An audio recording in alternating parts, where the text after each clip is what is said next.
Hello दोस्तों, welcome to my channel SS study अड्डा।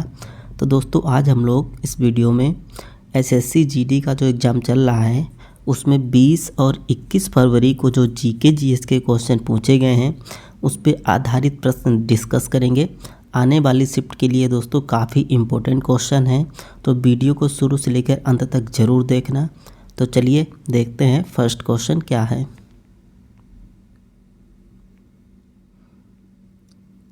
दोस्तों आपका पहला सवाल है, लच्छू महाराज, अच्छन महाराज, शंभू महाराज, सुखदेव महाराज, बिरजू महाराज, सितारा देवी का संबंध किस नृत्य से है? तो दोस्तों लच्छू महाराज, अच्छन महाराज, शंभू महाराज, सुखदेव महाराज, बिरजू महाराज, सितारा देवी, इन सभी का संबंध कथक नृत्य से है। तो दोस्तों नृत्य से एक क्वेश्चन हर शिफ्ट में पूछा जा रहा है, तो यहाँ से इसीलिए हमने नृत्य से क्वेश्चन लिया है। तो इन सभी का संबंध किस नृत्य से है? तो आंसर होगा कथक।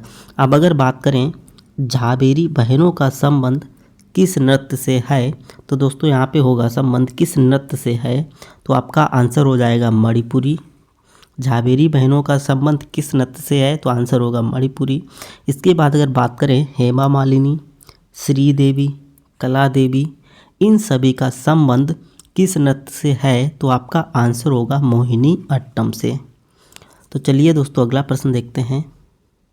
अगला प्रश्न है दोस्तों संविधान के भाग से भी क्वेश्चन पूछा गया है, इसीलिए हमने यहाँ से भी क्वेश्चन लिया है। अगला सवाल है, नागरिकता का उल्लेख किस भाग में किया गया है? तो दोस्तों नागरिकता का उल्लेख भारतीय संविधान के भाग 2 में किया गया है। अगर आपसे पूछ लिया जाए कि राज्य के नीति निर्देशक तत्व का उल्लेख भारतीय संविधान के किस भाग में किया गया है, तो आपका आंसर होगा भाग 4 में। इसके बाद अगर बात करें मौलिक अधिकार का उल्लेख भारतीय संविधान के किस भाग में किया गया है, तो आंसर होगा भाग 3। इसके बाद अगर बात करें मौलिक कर्तव्य का उल्लेख किस भाग में किया गया है, तो आपका आंसर होगा भाग 4 का में।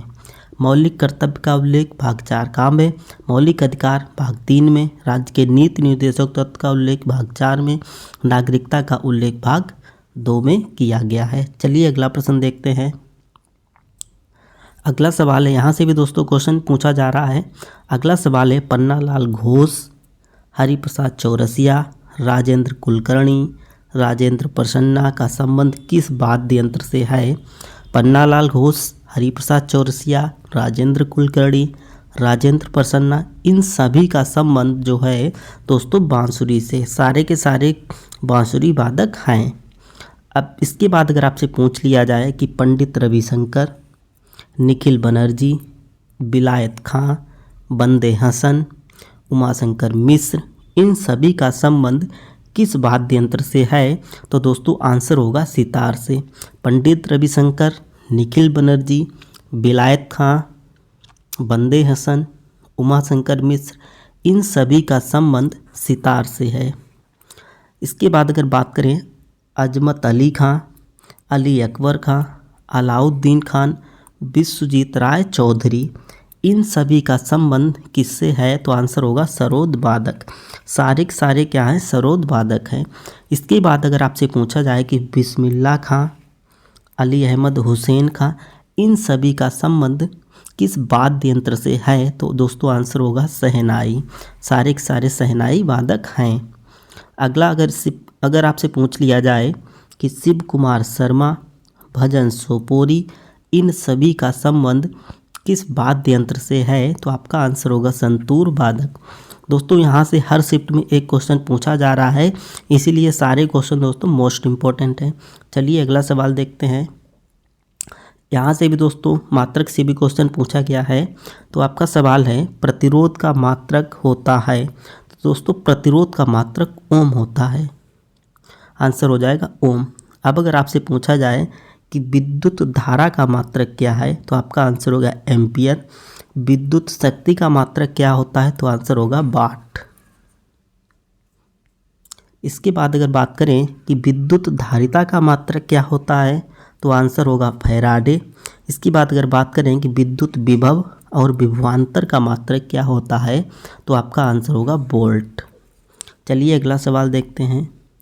दोस्तों यहाँ से भी क्वेश्चन पूछा गया है, संगम वंश की स्थापना किसने की थी? तो दोस्तों जो संगम वंश है इसकी स्थापना किसने की थी? तो आपका आंसर हो जाएगा हरियर और बुक्का ने। संगम वंश की स्थापना हरियर और बुक्का ने की थी। अब दोस्तों अगर यहाँ से राजधानी पूछ लिया जाए कि संगम वंश की राजधानी कहाँ थी, तो आपका आंसर होगा विजयनगर में। इसके बाद अगर बात करें कि शिशुनाग वंश की स्थापना किसने की थी, तो आपका आंसर होगा शिशुनाग ने। शिशुनाग वंश की स्थापना किसने की थी, तो आंसर होगा शिशुनाग ने। अगर राजधानी पूछा जाए तो आंसर होगा वैशाली। सेन वंश की स्थापना किसने की थी, तो आंसर होगा सामंत सेन ने। अगर राजधानी पूछा जाए तो आंसर होगा लखनौती। इसके बाद अगर बात की जाए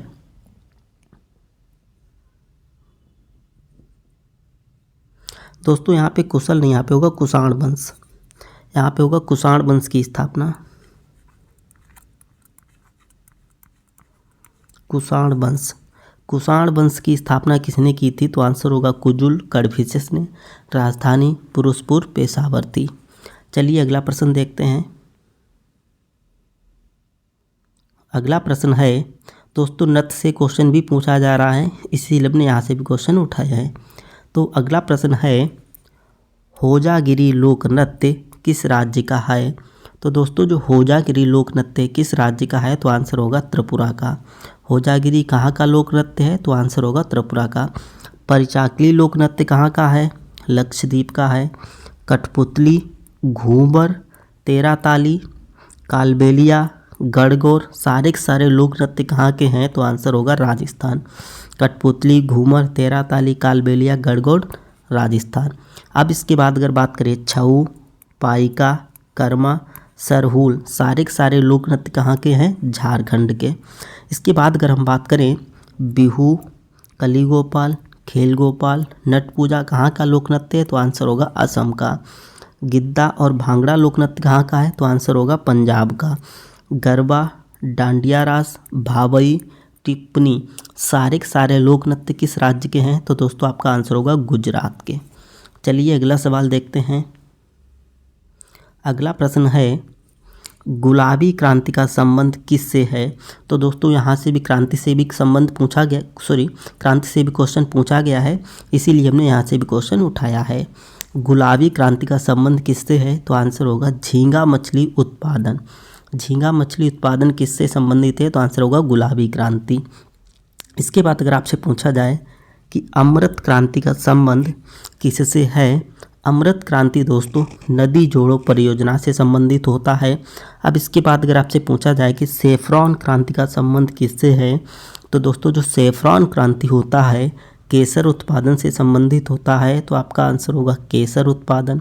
इसके बाद अगर बात करें व्हाइट गोल्ड क्रांति का संबंध किससे है, तो आपका आंसर होगा कपास उत्पादन। व्हाइट गोल्ड क्रांति कपास उत्पादन से संबंधित होता है। दोस्तों मोस्ट इम्पॉर्टेंट क्वेश्चन है, काफ़ी बार एग्जाम में पूछा भी गया है।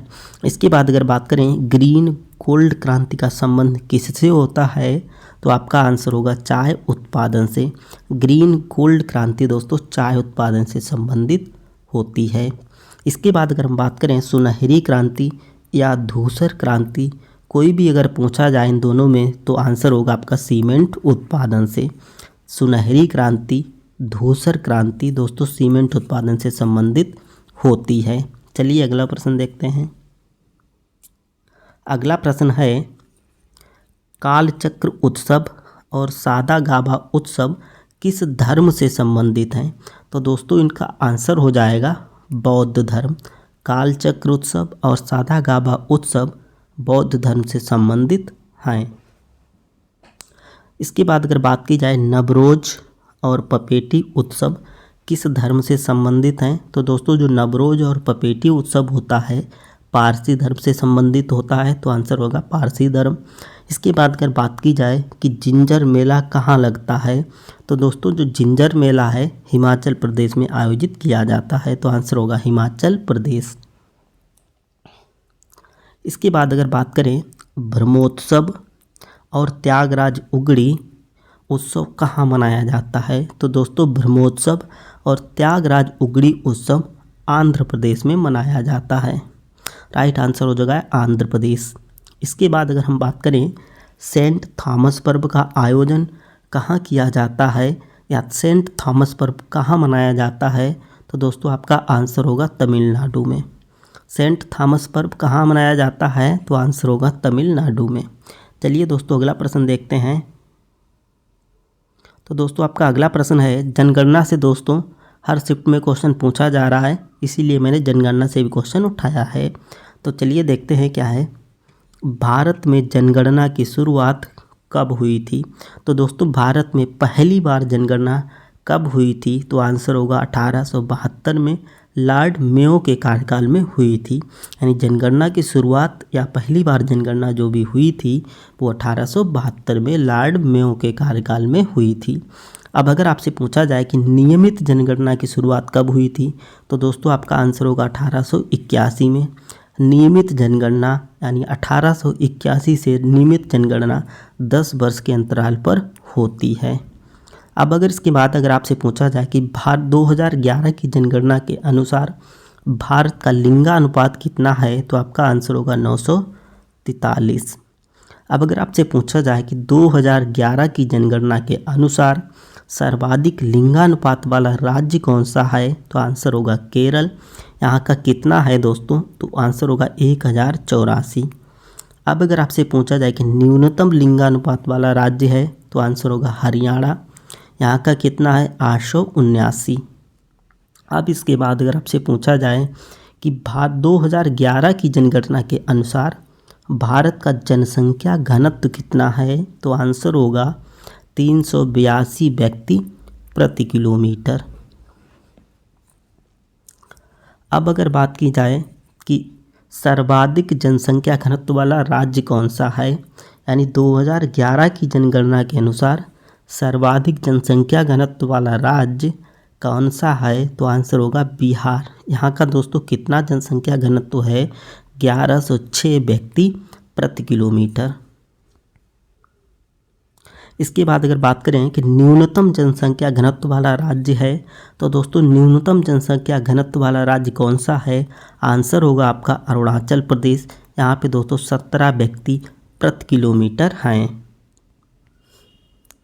आपका अगला सवाल है दोस्तों, यहाँ से कप और ट्रॉफी से भी संबंधित क्वेश्चन पूछा जा रहा है, इसीलिए मैंने यहाँ से भी क्वेश्चन लिया है।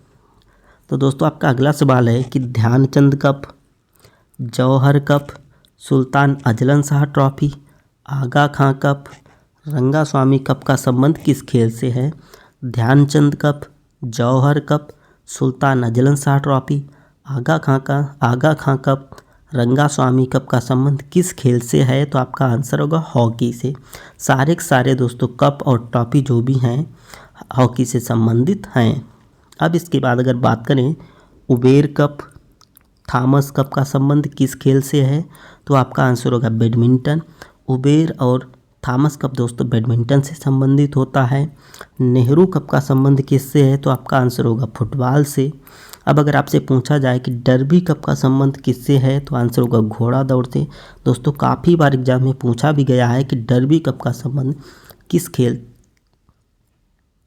से होता है, तो आपका आंसर होगा घोड़ा दौड़ से।